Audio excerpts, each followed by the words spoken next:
Thank you so much for joining me for this next installment of our playwriting series. Today we're going to talk about the second essential element of playwriting, which is setting.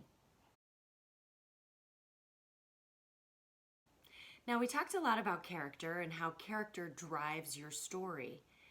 And I think it's interesting to sort of think of setting as another character in your story. So you're not just asking who the story is about, but you're also asking the question where the story is about. I'm going to let you in on a little secret about the way I think good storytelling works. And that's the more specific you get about your story, the more specific you get about your characters, the more specific you get about your setting, the more universal your story becomes. So the specific is the pathway to the universal. And by universal, I mean the more people who encounter your story, who read your story, who engage with your play, the more that they will find something to relate to. So in those details, in that specificity, we find ways to relate to as many people as possible. So right now, I'm in my apartment in Brooklyn. And the story that takes place here is going to be a lot different than the stories you tell here at a farm in Wisconsin. And when we think about the specifics of this place, we start to unlock some ideas about what stories might take place in this particular setting. So first of all, characters. What characters are unique to this setting? Well, we have my neighbor upstairs, my neighbor downstairs, both neighbors on either side and the brownstones next door, the people across the street. Then there's the people who sort of come and go on a regular basis. The woman who walks her dog every day past my window. The mailman, the Amazon delivery person, the bodega owner on the corner, or the liquor store owner on that corner. The people who live in the neighborhood. There's also unique things about this setting, unique characteristics. For example, there's more cats than people who live in this particular building. That kind of makes me think there might be a story there. There's a backyard that you can't see from the front, that's fenced on all sides.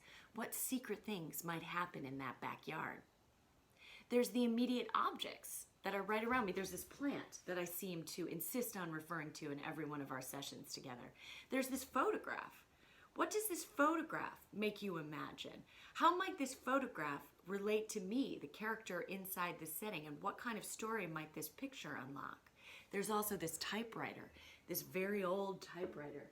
What kind of stories might this typewriter tell? Who do you think that this belonged to? What's it doing here? How did it come to be here?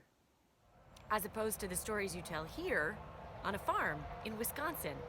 The characters are different, the setting makes you feel differently, the environment is different, and the objects that surround you are very different. But the lesson is the same. The more specific you can be about the characters that surround you, the environment that surrounds you, and the objects that are in that setting, the more universal your play will be. The easier it will be for people to connect and relate, the more exciting it will be for people to lean in and engage with it. And the more fun you'll have writing it. Trust me, who wouldn't want to write about this, I don't even know what that thing is, a tractor? I mean, it's fun stuff.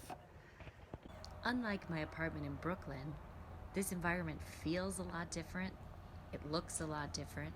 It sounds different, definitely smells different. There's different objects in it and different characters. These are brand new kittens. There's still more cats than people. So if our goal is to make our setting as specific and detail-oriented as possible, so that our story can be as exciting as possible, what's a good way to do that? How can we help ourselves out with that task? Let's break a setting down into 3 different categories. And those categories are going to be characters, environment, and objects. So with each of these settings that I'm going to ask you to delve into in the writing prompts, I want you to come up with 10 different characteristics for characters, environment, and objects. 10 different things in each of those lists. So the first one, characters. Who are the people the animals, the aliens that are unique and specific to this particular setting. For the second, environment. What does the setting look like? What does it sound like? What does it smell like? You can use your 5 senses to sort of explore the idea of the environment. But also, how does it make a person feel when they walk into it? Does it make you scared? Does it make you energized? Or do you feel powerful? Do you feel confident? Or do you feel a little wary and a little spooked or creeped out? And thirdly, objects. What are the specific objects that are unique to this particular setting? So what I'd like you to do for the first exercise is, again, we're going to use those same 3 ideas of observation, imagination, and the self to create 3 different settings. So our first writing prompt, I'd like you to use observation. Just immediately observe the setting that you are in right now, in 2020, in whatever neighborhood you're in. I'd like you to first name the characters that are in your setting. Second, name the specifics of the environment. And third, name the objects. And I'm going to give you 5 minutes to go ahead and do that. I'd just like to say something about these writing prompts that we're engaging with. This is a good way to stay active with these videos so you're not just sitting back and passively watching, and I'm trying to give you ways to engage with the material. But also, this isn't just busy work. This is the kind of work that playwrights really do. And I think it's a good idea to have a notebook where you can write some of these things down longhand. Or perhaps you prefer using a file on your computer or a note function on your iPhone or phone. Whatever you have that you can keep with you at all times, so as ideas and thoughts come to you, you can make notes in your notebook. And it's a good place to sort of add these writing prompts longhand before you take them and go write your play.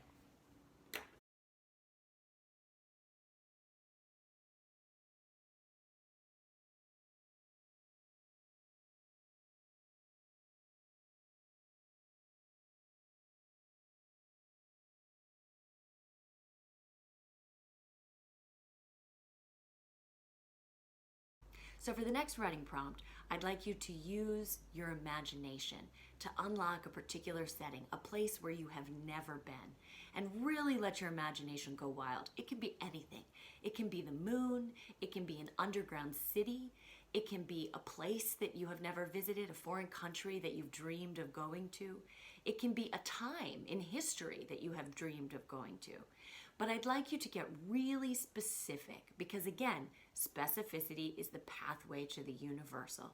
So in getting really detail-oriented about these imagined settings, you're unlocking something that other people can relate to. So I'd like you to challenge yourself and come up with 10 different characteristics in each of our same categories. So number 1, characters. What people or animals or aliens might you find in your imagined setting? 2, and come up with 10 of those.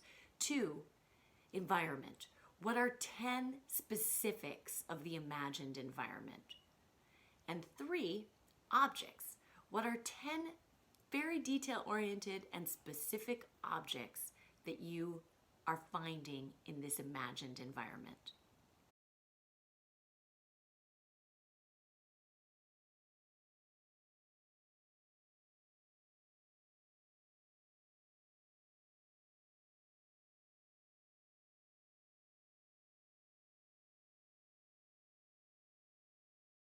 For our third writing prompt, you know what this is going to be. I'm going to ask you to dive into yourself to look for an environment. And what I'd like you to do, and you can do it along with me right now if you like, is to close your eyes and just take yourself back in time. Let's say 8. For some reason, when I was 8 years old, I have very vivid imagination, very vivid memories about what it was like when I was 8 years old. And I'd like you to go and I'd like you to pick the place where you felt safest when you were 8 years old. And just give yourself some time to imagine what that place was like, how you felt in that place. Observing what comes up for you when you think about that place. And when you feel that you have a good Imagine sense of that place, memory of that safe place from when you were 8 years old. I'd like you to write down 10 things in each of those categories. 10 people from that setting, 10 characteristics about the environment, and 10 objects. Good luck with that.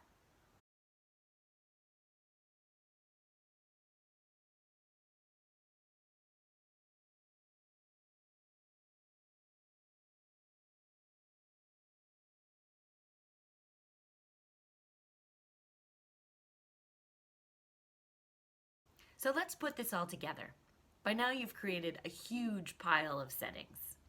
I want you to go to your imagine settings. You have all of the characters that you find specific to that setting, the environmental factors of that setting, what it feels like, what it sounds like, what it looks like, and the objects that are unique to that setting.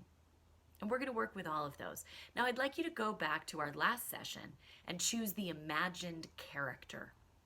And I'd like you to write a monologue for that character, describing their greatest wish that takes place inside that specific setting.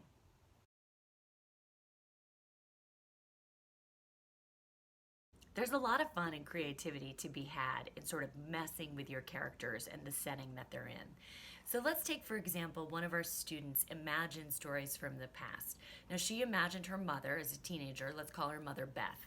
And Beth's mom in this story convinced her to go to a dance. Beth didn't want to go, but when she got to the dance, she met the love of her life. She met the man that she would marry, who eventually would become the student's father. So that's a great story, right? A beginning, a middle, and an end.